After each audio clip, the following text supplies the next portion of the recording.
নমস্কার বন্ধুরা, কেমন আছেন? প্রবাসিনী বাঙালির চ্যানেলে নতুন একটা ব্লগে সকলকে স্বাগতম। আজ বৃহস্পতিবার, আজ আমি বানাবো না ইডলি। ইডলি তো আমি প্রথমবার বানাচ্ছি, তবুও বলি ভিডিও করে রাখি, সবার সঙ্গে যদি ভালো হয় শেয়ার করব। ইডলি বানানোর জন্য আমি 4 বাটি চাল আর 2 বাটি বিউলির ডাল ভিজিয়ে দিয়েছিলাম সকালেই। আর মেথিটা সকালে ভেজাতে ভুলে গিয়েছিলাম, কিছুক্ষণ আগেই মেথিটা ভিজিয়ে দিয়েছি। মেথিটা দিলে না ফ্লেভারটা সুন্দর আসে। চাল ডাল মেথি সব কিছু একসঙ্গে ভিজিয়েও পেস্ট করলে হবে। আমি আলাদা আলাদা ভিজিয়েছি, কারণ আমি ভিডিও করব, তাই আলাদা আলাদা ভিজিয়ে দেখিয়ে দিচ্ছি। চালটা তো আমার পেস্ট হয়ে গেছে, আর এখানে আমি ডালটা আর মেথিটা একসঙ্গে দিয়ে পিষে নেব। চাল ডালটা আমি খুব পাতলা করে পিষে নিই, কারণ চালটা পাতলা হয়ে গেলে সেটা ঘন করতে প্রবলেম, আর ঘন থাকলে সেটা কিন্তু পাতলা করা যাবে। তবু আমার চালটা একটু পাতলা হয়ে গিয়েছিলো, ডালটা ঘন ছিল, তাই দুটোকে একসঙ্গে মিক্স করেছি। ঘনত্বটা দেখছি ঠিকই আছে। চাল আর ডালকে একসঙ্গে পিষে আমি 10 মিনিট মতো ভালো করে মিক্স করে নিচ্ছি। আমি তো আগে কোনো দিন ইডলি বানাইনি, কিন্তু সবার কাছ থেকে শুনেছি কীরকমভাবে বানায়। আবার এই কদিন আগে অর্পিতা, বনশ্রী, মল্লিকা ওদেরকেও জিজ্ঞেস করলাম, তোরা কীভাবে বানাস। আমার তো ব্যাটারটা রেডি হয়ে গেছে। এখন তো 12টা বাজে, ওটাকে আমি ঢাকা দিয়ে ভালো করে 5-6 ঘন্টার জন্য রেখে দেব। এখন বিকাল 6:30 বাজে। ব্যাটারের পেস্টটা দেখুন অনেকটা ফুলেও গেছে, আর ঘনত্বটাও দেখুন অনেকটা ঘন হয়ে গেছে। এবার আমি এতে তো পরিমাণ মতো নুন দিয়ে দিচ্ছি, দিয়ে ব্যাটারটা মিক্স করে নেব। আমার তো ব্যাটারটা অনেকটা হয়ে গেছে, আমি কিন্তু পুরোটাতেই নুন দিয়ে নিচ্ছি। কারে যদি ব্যাটারটা বেশি হয়ে যায়, পুরোটা না নুন দিয়ে যতটা বানাবেন ততটাই নুন দেওয়া উচিত, নাহলে কিন্তু জল কেটে যাবে পুরোটায়। আমি তো ব্যাটারটা একটু বেশি করে বানিয়েছি, কারণ ভেবেছি যদি ভালোভাবে হয় মল্লিকাকে, রঞ্জনাকে, ওদেরকেও বানিয়ে দেব। আমি তো ইডলি মেকারগুলোয় তেল ব্রাশ করে নিলাম, করে নিয়ে আর এখানে কুকারটায় একটু জল দিয়ে দিচ্ছি। খুব বেশি জল দিলে কিন্তু নিচেরটা ডুবে যাবে, তাই অল্প করে জল দিলাম। বাকি এবার ব্যাটারগুলো সবেতে দিয়ে নেব। ব্যাটারগুলো তো সবেতে দিচ্ছি, এদিক ওদিক তো সবেতে পড়ে যাচ্ছে।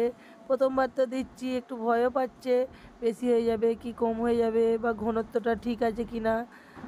সবগুলোই তো দেওয়া হয়ে গেছে। দিয়ে নিয়ে আমি ইডলি মেকারের ভেতর দিয়ে নেব, দিয়ে ঢাকনটা দিয়ে নেব। গ্যাসটা জ্বালিয়ে দিয়েছি, দিয়ে হাই ফ্লেমে করে রেখেছি। জলটা গরম হয়ে গেলে ওটাকে হাই টু মিডিয়ামে করে দেব। ওটা তো হতে 10-15 মিনিট টাইম লাগবে। যতক্ষণ হচ্ছে ততক্ষণ আমি এদিকে চাটনিটা করে নেব। একটু নারকেলের চাটনি বানাবো, তার জন্যে কাঁচা লঙ্কা, আদা, রসুন, ধনেপাতা, বাদাম নিয়েছি, আর নিয়েছি ছোলা কড়াই। আর এখানে নারকেল ভেঙে নিয়েছি, ভেঙে নারকেলটা এরকমভাবে খুলে নিয়েছি। চাটনিটা জোগাড় করতে করতে এখানে তো ইডলিটা 10-12 মিনিট হয়ে গেছে। খুলে দেখি হয়ে গেছে কিনা। ইডলিটা হয়ে গেছে কিনা সেটা বুঝবো কীভাবে, তার জন্য একটা কাঁটা চামচ নিয়েছি, নিয়ে ওর ভিতর লাগিয়ে দেখছি ওর মধ্যে কিছু লাগছে না, তাহলে ইডলিটা আমার ভালোভাবেই হয়ে গেছে।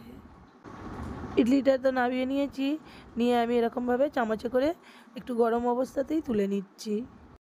আর ইডলিটা এরকমভাবে উঠছে দেখে না মনটা এত খুশি হয়ে গেছে যে আমিও এত সুন্দর ইডলি বানাতে পারি। আর ইডলিটা দেখুন এত সুন্দর নরম হয়েছে, পুরো সফট। সত্যি কোনো জিনিস যদি বানালে পারফেক্টভাবে হয়, সেটা দেখেও খুব খুশি হয়ে যায়। খাওয়ার থেকে বেশি নয়, পারফেক্ট হয়েছে সেটা দেখেই মনটা আমার ভরে গেল। সব কটা ইডলি তো মেকার থেকে তুলে নিয়েছি, একটাও কিন্তু ভাঙেনি, খুব সুন্দর হয়েছে। আর নিচের মেকারটাতেও কিন্তু জল উঠে যায়নি। আমি ভেবেছিলাম নিচেরটায় জল উঠে যাবে। আবার সেম প্রসেসে সবগুলো দিয়ে নিয়েছি, দিয়ে নিয়ে আবার কুকারে বসিয়ে নেব। কুকারে কিন্তু আমি আবারও একটু জল দিয়েছি, কারণ অল্প একটু জল দিয়েছিলাম প্রথমবারে, যদি নিচেরটায় উঠে যায়, তাই আবার একটু জল দিয়ে বসিয়ে দিয়েছি। ওটাও তো আবার 10-12 মিনিট টাইম লাগবে, ততক্ষণ আমি নারকেল আর সব কিছু পেস্ট করে নিই। নারকেলটা তো আমি আলাদা করে পেস্ট করে নিচ্ছি, কারণ চাটনিটা তো অনেকটা হবে, একবারে ধরবে না, নারকেলটা শক্ত, তাই ওটাকে আলাদা করে পেস্ট করে নিচ্ছি। আর এখানে বাকি ধনেপাতা, রসুন, বাদাম সব দিয়ে পেস্ট করে নিচ্ছি। প্রথমে তো আমি নারকেলটা পুরোটা দিচ্ছিলাম না, আবার ভাবলাম অনেকটাই চাটনি বানাবো, তাই সবটাই দিয়ে দিলাম, দিয়ে পেস্ট করে নিয়েছি। এদিকে পেস্ট করতে করতে আবারও আমার ইডলিটা হয়ে গেছে। ওগুলোও নামিয়ে নেবো, নিয়ে আবারও একবার বসিয়ে দেবো।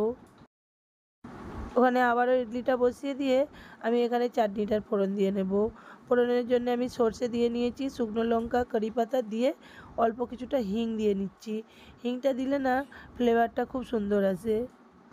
কারণ এরকমভাবে চাটনিও আমি প্রথমবার বানাচ্ছি, কিন্তু কোনো কিছুতে ফোড়নে হিং দিলে না ফ্লেভারটা সুন্দর হয়। ফোড়নটা দিয়ে নিলাম, কিন্তু নুনটা এখনও দেওয়া হয়নি। অল্প একটু নুন দিয়ে দিলাম, আর কিছুটা জলও দিয়ে দেবো, কারণ এটা তো অনেকটাই ঘন, একটু জল দিয়ে নামিয়ে নেব। আবারও তো ইডলিটা হয়ে গেছে, আমি ইডলিগুলো নামিয়ে নিয়ে আবার একবার বসিয়ে দিয়ে ছেলেদেরকেও নাস্তাটা দিয়ে নেব, আর ওদের পাপাও এসে গেছে, নাস্তাটা দিয়ে নেব। আর বললাম যা প্রেম দাদাভাইদের আর অনামিকা দিদিভাইদের দিয়ায়। এতদিন তো মল্লিকা দিয়েছে, অর্পিতা দিয়েছে, বাইরের খেয়ে ছেলেদের খুব ইডলি ভালো লাগতো, ওরা তো ইডলিটা পছন্দ করে। আজ দেখি আমি বানিয়েছি, কি বলে কেমন হয়েছে। ইডলিগুলো তো আমার সব হয়ে গেছে, চলুন নাস্তাটাও খেয়ে নিই। আর আমার ইডলির রেসিপিটা যদি ভালো লাগে একবার বাড়িতে বানিয়ে দেখবেন। সকলে ভালো থাকবেন, সুস্থ থাকবেন, সাবধানে থাকবেন। আবার দেখা হবে নতুন একটা ব্লগে। আর আজকের ব্লগটা যদি ভালো লাগে লাইক, কমেন্ট, শেয়ার করে দেবেন।